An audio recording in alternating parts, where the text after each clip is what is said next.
श्रीमद् भगवद गीता महाभारत के भीष्म पर्व में स्थित एक अद्वितीय ग्रंथ है।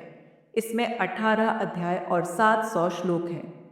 पहला अध्याय अर्जुन विषाद योग कहलाता है, जिसमें अर्जुन अपने कर्तव्यों को लेकर शंका और दुख व्यक्त करता है। यह अध्याय जीवन के संघर्षों के बीच सही निर्णय लेने की शुरुआत को दर्शाता है। कुरुक्षेत्र का युद्ध आरंभ होने वाला है। दोनों पक्ष अपने अपने स्थान पर खड़े हैं। दुर्योधन अपनी सेना को देखकर गर्वित है, वहीं अर्जुन अपने सारथी श्री कृष्ण से अपनी रथ को युद्धभूमि के मध्य ले चलने को कहते हैं। अर्जुन: हे केशव, मेरे मन में भारी द्वंद्व है। मैं इस युद्ध में कौन कौन उपस्थित है यह देखना चाहता हूँ। कृपया मेरा रथ दोनों सेनाओं के मध्य ले चले। अर्जुन अपने ही परिजनों, गुरुओं और मित्रों को विरोधी पक्ष में खड़ा देखकर विचलित हो जाते हैं।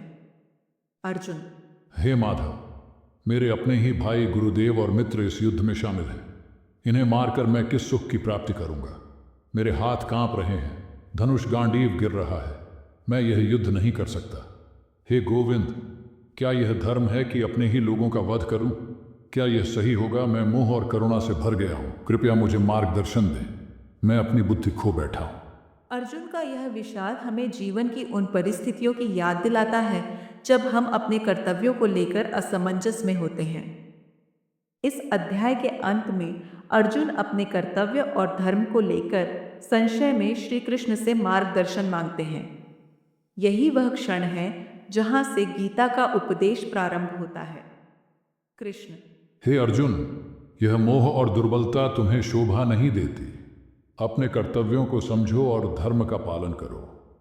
अगले अध्याय में मैं तुम्हें ज्ञान, कर्म और भक्ति का मार्ग समझाऊंगा।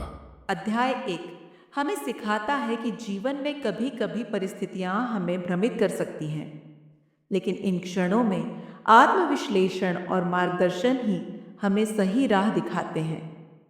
अर्जुन का विषाद केवल एक योद्धा की कहानी नहीं, बल्कि हर मनुष्य की दुविधा का प्रतीक है।